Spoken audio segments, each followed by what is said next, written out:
ఎన్టీఆర్పై రాశీ ఖన్నాకి కోపం ఎందుకు?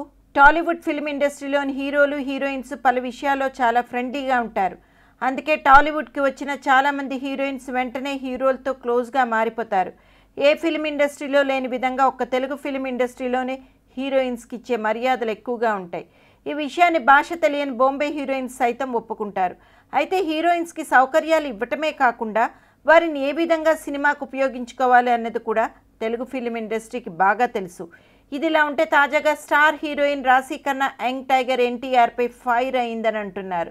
దీనికి సంబంధించిన వివరాల్లోకి వెళ్తే కొన్ని రోజులుగా ఎన్టీఆర్ తాజా చిత్రం జై లవకుశ షూటింగ్ని జరుపుకుంటోంది. ఇందులో ఇద్దరు హీరోయిన్స్ ఉన్నారు. మొదటి హీరోయిన్ ఓకే కాగా రెండవ హీరోయిన్గా ఎవరిని తీసుకోవాలి అనే విషయంపై పలు రకాల పేర్లు వినిపించాయి.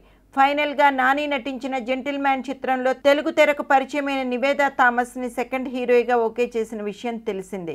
దీంతో జై లవకుశలో ఎన్టీఆర్ సరసన మొదటి హీరోయిన్గా రాశీ ఖన్నా, రెండవ హీరోయిన్గా నివేదా థామస్ ఫిక్స్ అయ్యారు. అయితే ఎన్టీఆర్ రెండవ హీరోయిన్ అయిన నివేదా థామస్కి ఎక్కువ ప్రాధాన్యత ఇస్తున్నట్టు మొదటి హీరోయిన్ గమనించిందట. అలాగే రెమ్యూనరేషన్ విషయంలో రాశీ ఖన్నాతో సరిసమంగా నివేదా థామస్కి ఇస్తున్నారని రాశీ ఖన్నా భావించింది. దీంతో కోపం వచ్చిన రాశీ ఖన్నా వెంటనే ఎన్టీఆర్పై తన కోపం చూపించిందని అంటున్నారు. కానీ ఎన్టీఆర్ హీరోయిన్స్ విషయాన్ని చాలా కూల్గా డీల్ చేస్తారు. కాబట్టి రాశీ ఖన్నా కోపాన్ని సైతం వెంటనే కూల్ చేశాడని ఇండస్ట్రీ వర్గాలు అంటున్నారు.